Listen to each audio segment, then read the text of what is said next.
ഇതെവിടുന്ന് signed കിട്ടി? അതാണ് ചോദ്യം. പണം ഉണ്ടാക്കുക, ആർഭാടായിട്ട് ജീവിക്കുക, ഇവരങ്ങനെയുള്ളൊരു ലൈനിലേക്ക് ഇവർ പോയി കഴിയും. നാട്ടിലെല്ലാം ടീച്ചറാണെന്നോ അല്ലെങ്കിൽ എനിക്ക് പ്രൊഫസറാന്നൊക്കെ പറഞ്ഞ് നടക്കുന്ന ഒരാൾ അതല്ലെന്നറിയുമ്പോൾ നമുക്കത് വെച്ചുകൊണ്ട് അറ്റ്ലീസ്റ്റ് ഫസ്റ്റ് ഇപ്പോൾ നമുക്ക് അറസ്റ്റ് വരുന്നൊക്കെ സാധ്യതയുണ്ടായിരുന്നു. കൂടത്തായി പറഞ്ഞ് ബികോം കാര്യം. ഓക്കെ. സ്വന്തം ഫാദർ പറയുന്നത് ബിടെക് അവിടെ പോയി പഠിച്ചത്, ഇവിടെ പ്രീ ഡിഗ്രി ഉണ്ടായിരുന്നു. അപ്പോൾ അവിടെ തന്നെ കള്ളമായി. അത് ഏറ്റവും ഞങ്ങൾക്ക് വലിയ അനുഗ്രഹമായിട്ട് വന്നത് ഒരു മനുഷ്യൻ അറിയാതെ അന്വേഷണം നടത്തി എന്നുള്ളതാണ് ഞങ്ങളെ സംബന്ധിച്ച് ഏറ്റവും വലിയൊരു കാര്യം. അവർ പോലും അറിഞ്ഞില്ല. ജോളി അറിഞ്ഞിട്ടില്ല കേസ്? ഇല്ല, അങ്ങനെ അറിഞ്ഞില്ല. അവസാനം അറിയുന്നത് ഒരു ഫുഡ് കഴിച്ചില്ല എന്ന് പറയുന്നുണ്ട്. ഈ ഫുഡ് കഴിച്ചില്ലെന്ന് പറയുന്ന ആൾക്കാർ വയറ്റിൽ ഫുഡും ഉണ്ട്, ദഹിക്കാത്ത ഫുഡ് കിടക്കുന്നു, കടലക്കറി ഉൾപ്പെടെ. അന്ന് പോസ്റ്റ്മോർട്ടം ചെയ്ത ഡോക്ടർ അവർ കൃത്യം എഴുതിയിട്ടുണ്ട് സൈനൈഡാന്നും പറഞ്ഞിട്ട്. മനുഷ്യനെ ഞെട്ടിച്ച, മലയാളിയെ ഞെട്ടിച്ച ഒരു കേസാണ് ഈ കൂടത്തായി എന്ന് പറഞ്ഞ ജോളി എന്ന് പറയുന്ന സ്ത്രീയുടെ കഥ എന്ന് പറയുന്നത്. സാർ ആ ഒരു സ്ത്രീയും അല്ലെങ്കിൽ അവരുടെ ഒരു മെന്റാലിറ്റി എങ്ങനെ നോക്കി കാണുന്നത്? ഇപ്പം ട്രയലിരിക്കുന്ന കേസ്, അതുകൊണ്ട് ഞാൻ മിണ്ടായിരിക്കുന്നത്. ട്രയൽ കഴിയാറായി. അവർ ആ ഒരു മെൻറ്റാലിറ്റിയാണ് അവരുടെ ഒരു ആരും അറിയത്തില്ല എന്നുള്ളൊരു മട്ടിലാണ് പോകുന്നത്. ഇപ്പം അങ്ങനെയായിരുന്നു അന്ന് പോയിക്കൊണ്ടിരുന്നത്. ഒത്തിരി കാര്യങ്ങളായിട്ട് തോന്നുന്നുണ്ട്. അപ്പോൾ അതെല്ലാം വരുമ്പോഴത്തേക്ക് ഞങ്ങൾ അതനുസരിച്ചുള്ള കാര്യങ്ങൾ. അത് ഏറ്റവും ഞങ്ങൾക്ക് വലിയ അനുഗ്രഹമായിട്ട് വന്നത് ഒരു മനുഷ്യൻ അറിയാതെ അന്വേഷണം നടത്തി എന്നുള്ളതാണ് ഞങ്ങളെ സംബന്ധിച്ച് ഏറ്റവും വലിയൊരു കാര്യം. അപ്പോൾ ഞങ്ങൾക്ക് പലതും അന്വേഷിക്കേണ്ടതായിട്ട് വന്നു. അവർ പോലും അറിഞ്ഞില്ല, ലേഡി പോലും അവർ പോലും അറിയില്ല. ജോളി അറിഞ്ഞിട്ടില്ല കേസ്? ഇല്ല, അങ്ങനെ അറിഞ്ഞിട്ടില്ല. അവസാനം അറിയുന്നത്. അവസാനം ഞങ്ങൾ ടെസ്റ്റ് ഡോസ് കൊടുക്കുകയായിരുന്നു. ഞങ്ങളുടെ ഒരാൾ ഇത് ഈ അന്വേഷണം ഉണ്ടെന്ന് അറിയുമ്പോൾ അവരുടെ ഒരു ശരീരഭാഷ എന്താണെന്നുള്ളത്, അപ്പോൾ അവർ വല്ലാതെ ഡൗൺ ആവുന്നു. കുറച്ചാൾ കഴിയുമ്പോഴത്തേക്ക് അത് തന്നെ വിശ്വസിക്കത്തക്ക രീതിയിൽ ഇവർ എന്ന് പറയുന്നത് ഇല്ല, അതെല്ലാം തീർന്നു പോയെന്ന് പറയുമ്പോൾ ഇവർ ഭയങ്കര ആക്റ്റീവ് ആകുന്നു. ഇങ്ങനെയൊക്കെ ഒത്തിരി കാര്യങ്ങൾ ചെയ്തിട്ടാണ് ഞങ്ങൾ ഇത് ചെയ്തിരുന്നത്. സാറിന് ഇത് എവിടെയാണ് അതിനകത്തൊരു കൊലപാതകമാണെന്നുള്ളൊരു സംശയം സാറിന്? അത് വളരെ ഈസി അല്ല. ഈസി എന്ന് വെച്ചിട്ടുണ്ടെങ്കിൽ ഞങ്ങളുടെ ഒന്നാമത് കൊലപാതകത്തൊക്കെ ഉപരിയായിട്ട് ആദ്യം ഞാൻ മനസ്സിലാക്കിയെന്ന് വെച്ചിട്ടുണ്ടെങ്കിൽ ഇവർ NITയിലെ അസിസ്റ്റൻറ്റ് പ്രൊഫസറാന്നുള്ള ഇതാണ്. ഒരു മനുഷ്യനെ അവശേഷിക്കത്തില്ല. കാരണം വെച്ചാൽ ഇവർ അതുപോലെ വെൽ ഡ്രസ്ഡാണ്, നല്ല വണ്ടി ഓടിക്കുന്നു, അവിടെ പള്ളിയിലൊക്കെ വലിയ കാര്യമായിട്ട് പോകുന്നു, എല്ലാ കാര്യങ്ങളും വളരെ വെൽ ഡ്രസ്ഡാണ്, വളരെ ആർക്കും ഒരു എതിർപ്പൊന്നുമില്ല. അപ്പോൾ ഇങ്ങനെ സംശയം വന്നു കഴിഞ്ഞപ്പോഴത്തേക്കാണ് ഇതിൻ്റെ അകത്ത് ഈ ആദ്യം ആ ഒരു കാര്യത്തിൽ തീരുമാനമായി കഴിഞ്ഞാൽ നമുക്ക് കുറച്ച് മുന്നോട്ട് പോകാൻ സാധിക്കുമെന്ന് മനസ്സിലായത്. അതായത് ഒരാളിങ്ങനെ നാട്ടിലെല്ലാം ടീച്ചറാണെന്നോ അല്ലെങ്കിൽ അങ്ങനെയൊക്കെ പ്രൊഫസറാന്നൊക്കെ പറഞ്ഞ് നടക്കുന്ന ഒരാൾ അതല്ലെന്നറിയുമ്പോൾ നമുക്കത് വെച്ചുകൊണ്ട് അറ്റ്ലീസ്റ്റ് ഒരു ഫസ്റ്റ് സ്റ്റെപ്പ് നമുക്ക് അറസ്റ്റ് വരുന്നൊക്കെ സാധ്യതയുണ്ടായിരുന്നു.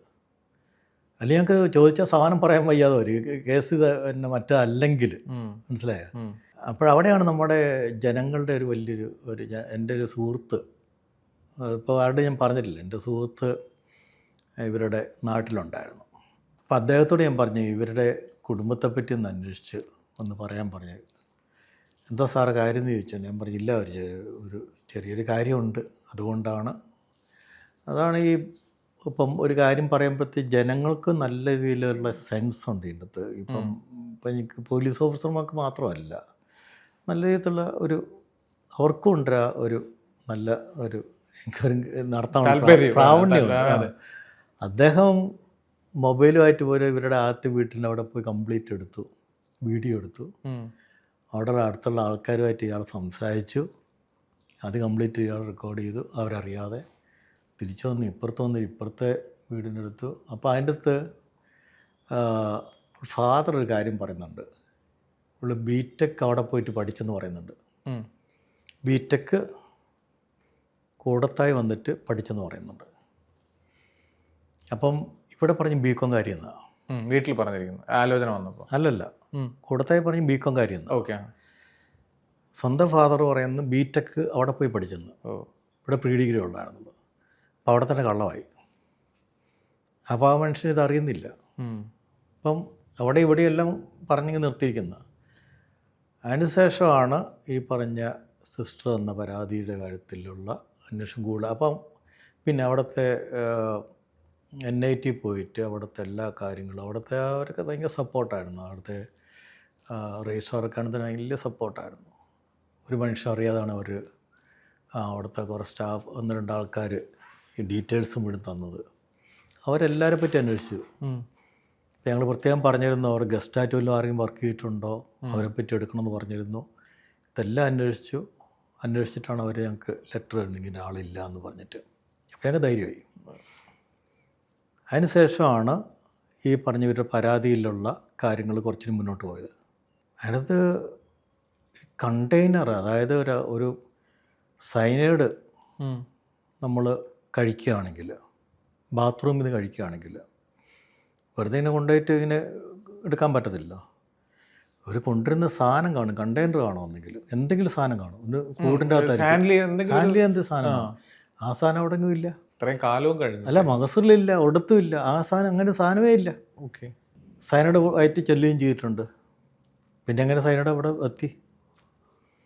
പിന്നെ അതുമാത്രമല്ല, ഇവർ പറയുന്നുണ്ട് ഇവർ ഫുഡ് കഴിച്ചില്ല എന്ന് പറയുന്നുണ്ട്.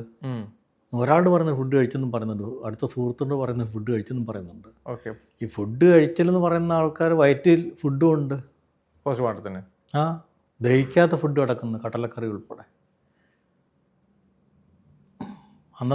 അന്ന് പോസ്റ്റ്മോർട്ടം ചെയ്ത ഡോക്ടർ ഇങ്ങനെ കൃത്യമായിട്ട് എഴുതത്തില്ല, അവർ കൃത്യം എഴുതിയിട്ടുണ്ട് സൈനൈഡാണെന്നും പറഞ്ഞിട്ട്. ഇതെല്ലാം ഇങ്ങനെ വന്ന് കിടക്കുകയാണ്. അപ്പോൾ ഇതെവിടെ നിന്ന് സൈനൈഡ് കിട്ടി, അതാണ് ചോദ്യം. അങ്ങനെയാണ് സ്റ്റാർട്ട് ചെയ്യുന്നത്. പിന്നീട് ഓരോരോ കാര്യങ്ങൾ വന്നു മുന്നോട്ട് കളക്ട്. ഇത് ഒരാളിലല്ലല്ലോ, ഈ പറഞ്ഞ പോലെ വർഷങ്ങളെടുത്ത് 1, 2, 3, 4 എന്ന രീതിയിൽ അവരുടെ ഒരു പ്ലാനിലേക്കായിരുന്നല്ലോ അത് വന്നത്. ശരിക്കും അവരുടെ ഒരു മോട്ടീവ് എന്തായിരുന്നു അന്ന് നമ്മൾ ഫൈൻഡ് ഔട്ടിൽ? എന്നോട് മോട്ടീവ് എന്ന് വെച്ചാൽ ഇവർ പണം ഉണ്ടാക്കുക, ജീവിക്കുക, ആർഭാടായിട്ട് ജീവിക്കുക, ഇവരങ്ങനെയുള്ളൊരു ലൈനിലേക്ക് ഇവർ പോയി കഴിഞ്ഞു. അല്ല, ഇപ്പം ട്രയൽ നടക്കുന്നതുകൊണ്ട് ഞാൻ കൂടുതൽ പറയുന്നില്ല, പറ്റിയൊന്നും പറയുന്നില്ല. ഈ സാർ പറഞ്ഞില്ല, നമ്മൾ ഈ പല മാനസികാവസ്ഥയിലുള്ള ആളുകൾ ഈ പറഞ്ഞ പോലെ പ്രതികൾ വന്ന് സംസാരിക്കും. അപ്പോൾ അവരെപ്പോഴും അവരുടെ സൈഡ് ന്യായീകരിക്കാനായിരിക്കും ശ്രമിക്കുന്നത്. ഏത് കേസാണെങ്കിലും ഞാനത് ചെയ്തിട്ടില്ല എന്നുള്ളൊരു രീതിയിലായിരിക്കും പറയുന്നത്. അവിടെ നിന്ന് നമ്മൾ ഇവർ പ്രതിയാണെന്ന രീതിയിലേക്ക് കണക്ട് ചെയ്യുന്നത് എങ്ങനെയാണ് സാറിൻ്റെ ഒരു വ്യൂ പോയിന്റിൽ? ഇത് 2 ടൈപ്പിലുള്ള ഒരു ഇൻവെസ്റ്റിഗേഷനാണ്. ഒന്ന് നമുക്ക് പ്രതിയാണെന്നും പറഞ്ഞിട്ട് നമ്മൾ കൊണ്ടുവന്ന ഒരാളൊക്കെ ചെയ്യുക എന്നുള്ളതും, അല്ലെങ്കിൽ നമുക്ക് നാട്ടുകാർക്കെല്ലാവർക്കും അറിയാം പ്രതിയാണെന്നുള്ളത്. അങ്ങനെയുള്ള ഒരാൾ, ഐ വിറ്റ്നസ് ഉള്ളത് അല്ലെങ്കിൽ എല്ലാത്തതായിട്ടുള്ള ആൾ. മറ്റൊന്ന്, നമ്മളത് ഒരു കേസിൻ്റെ അന്വേഷണമായിട്ട് പോകുമ്പോൾ ഒരു കേസിൽ പ്രതിയാണോ, അവനെങ്ങനെ പ്രതിയായിരിക്കും എന്നുള്ളത്, ഇത് അന്വേഷണം നമ്മളിപ്പോൾ സത്യം കണ്ടെത്തി മുന്നോട്ട് പോകുക എന്നുള്ളതാണ് ഏറ്റവും പ്രധാനപ്പെട്ട സത്യം. ഈ സത്യം കണ്ടെത്തി മുന്നോട്ട് പോകുമ്പോൾ അതിൻ്റെ ഇടയ്ക്ക് വരുന്ന കാര്യങ്ങളാണ് ഈ പ്രതിയും കാര്യങ്ങളും എല്ലാം വരുന്നത്. അത് സത്യസന്ധമായിട്ട് നമ്മൾ മുന്നോട്ട് പോവുകയാണെങ്കിൽ ഇതെല്ലാം കൃത്യമായിട്ട് അറിയാൻ പറ്റും. രണ്ടാമത്തെ കാര്യം, മാക്സിമം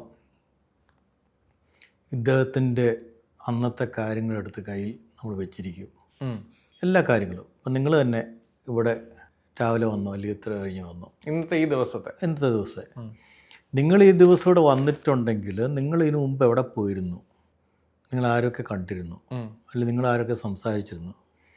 ഇപ്പോൾ ധാരാളം കാര്യങ്ങൾ ഇപ്പോൾ നമുക്ക് ചെയ്യാൻ പറ്റുന്നുണ്ട്. അപ്പം ഇതെല്ലാം നമ്മൾ കൈ വെച്ചിട്ടാണ് നമ്മളോരോ ക്വസ്റ്റ്യൻസ് തയ്യാറാക്കുന്നു, ചോദിക്കുന്നതൊക്കെ. നമ്മുടെ കയ്യിൽ ഇതിപ്പോൾ മനസ്സിലിത് മുഴുവനുണ്ട്. ആ ഇരിക്കുന്ന മനസ്സിലുള്ള കാര്യങ്ങളാണ് നമ്മൾ ഇവനോട് ചോദിക്കുന്നത്, ഇയാൾ ചോദിക്കുന്നത്. കഴിവും നിങ്ങളെ കൊണ്ട് തന്നെ ഇങ്ങനെ പറയിക്കും ഇങ്ങോട്ട്, നിങ്ങളെവിടെയാണ് സ്റ്റോറി പോലെ അല്ലേ, സ്റ്റോറി നിങ്ങൾ പറയേണ്ടി വരും. ചിലർ പറയത്തില്ല. അതിൻ്റെ ബാക്കിയുള്ള കാര്യങ്ങൾ നമ്മൾ ഓരോരുത്തരെയും ചോദിക്കുന്ന ഓരോ തരത്തിലാണ്. ഇപ്പം നിങ്ങളോട് ചോദിക്കുന്നവർ ചിലപ്പം എനിക്ക് വേറെ ആരും ചോദിക്കാൻ പറ്റത്തില്ല. നിങ്ങളെൻ്റെ മുഖത്ത് നോക്കിക്കൊണ്ട് നിങ്ങൾ സത്യം പറയുന്ന പോലെ പറയുക അല്ലെങ്കിൽ കള്ളം പറയുകയോ ചെയ്തുകൊണ്ടിരിക്കുക, നമുക്കറിയാൻ പറ്റും എന്താണ് കാര്യങ്ങൾ. ചിലപ്പോൾ നിങ്ങൾ മോശമായ കൊണ്ട് ചിലരുടെ ഇത് നമുക്കറിയാൻ പറ്റും. ബോഡി ലാംഗ്വേജ് വളരെ പ്രധാനപ്പെട്ടതാണ്. എങ്കിലും നമ്മൾ കൂടുതൽ കാര്യങ്ങൾ അറിഞ്ഞിരുന്നിട്ട് ചോദിക്കുകയാണ്. അറിഞ്ഞിരിക്കാന്ന് വെച്ചാൽ വെറുതെ അറിഞ്ഞിരുന്നിട്ട് കാര്യമില്ല. വിത്ത് പ്രൂഫ് തന്നെയല്ല, നമ്മളത് ലീഡ് ചെയ്യാനുള്ള ഒരു എന്തിലേക്കാണ് നമ്മൾ കൊണ്ടുപോകേണ്ടത്, ആ കൊണ്ടുപോകേണ്ട ഭാഗത്തേക്ക് നമ്മൾ ലീഡ് ചെയ്യത്തക്ക രീതിയിലുള്ള സംവിധാനം നിങ്ങളുടെ ഉണ്ടോ എന്നുള്ളതാണ് നമ്മൾ അറിയേണ്ടത്. ഇപ്പം എക്സാമ്പിൾ, നിങ്ങൾ ആ സംഭവമായിട്ട് ബന്ധപ്പെട്ട് നിങ്ങൾ പിന്നെ ചെയ്തിട്ടുണ്ടോ, അതിൽ ചെയ്യാനുള്ള കാരണം എന്താണ്, മോട്ടീവ് എന്താണ്. ഇതിനെ സംബന്ധിച്ച് മോട്ടീവ് വളരെ പ്രധാനമാണ്.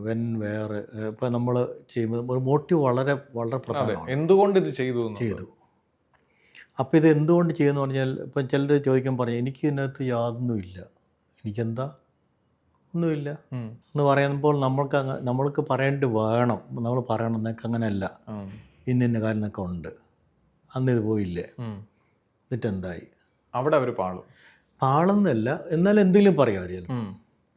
എന്തെങ്കിലും പറയുമെങ്കിൽ തന്നെ അത് പിന്നെ വേറൊരു ഇതിലേക്ക് കൊണ്ടുവരാൻ പറ്റും.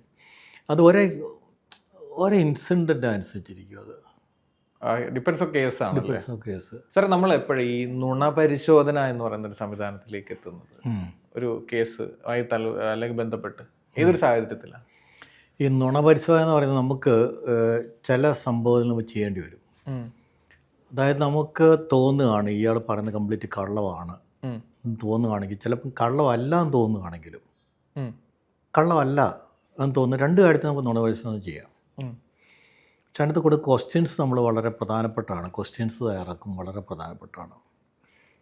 ഇപ്പം നിങ്ങൾ ഒരു കുറ്റകൃത്യം ചെയ്തു അല്ലെങ്കിൽ എന്തെങ്കിലും ചെയ്തു, അപ്പം നിങ്ങൾ പറയും നിങ്ങൾ വലിയ ചെയ്തോ ചോദിച്ചാൽ നിങ്ങളിപ്പം ഇല്ല, പക്ഷേ നിങ്ങൾ കണ്ടിട്ടുണ്ടാവും, നിങ്ങൾക്ക് എന്തെങ്കിലും കാര്യങ്ങളുണ്ടോ. പക്ഷേ സ്പെസിഫിക് ആയിട്ട് എന്തെങ്കിലും ക്വസ്റ്റ്യൻ നമ്മൾ ചോദിക്കാറുണ്ടോ നമ്മൾ അന്വേഷിച്ചിട്ട് ആ ചോദ്യം ചോദിച്ചു കഴിഞ്ഞാൽ നിങ്ങൾക്കൊന്ന് പെട്ടെന്ന് നിങ്ങൾക്ക് ഇത് വരും. അതാണ് കാര്യം. അതിന്റെ ബേസ് ചെയ്തിട്ടാണ് അതിന് ബേസ് ചെയ്ത് നമ്മൾ നുണ പരിശോധന എന്ന് പറയുന്നത് എല്ലാവർക്കും ഇപ്പോൾ ഒരു കേസിൽ പ്രതിയായി കഴിഞ്ഞാൽ എല്ലാവരിലേക്കും നമുക്കത് നടത്താൻ പറ്റുമോ, അതോ കൃത്യമായ ഒരു കോടതിയുടെ മേൽനോട്ടത്തിൽ അങ്ങനെയല്ല. ഇത് നടത്തുന്നത് നമ്മൾ തീരുമാനിക്കുക ആർക്ക് നടത്തണോ വേണ്ടതെന്നുള്ളത്. പ്രത്യേകിച്ച് ഇത് ക്ലിയർ ആക്കാൻ വേണ്ടിയും കൂടെ ഉള്ള ഒരു കാര്യമാണ്. പറഞ്ഞാൽ മനസ്സിലായോ? അപ്പം നാളെ ക്ലിയർ ആക്കാൻ വേണ്ടിയുള്ള ഒരു കാര്യം കൂടെയാണ്. അതിനകത്തൊരു കൺക്ലൂഷൻ കണ്ടെത്താൻ വേണ്ടി കൂടെയാണ്.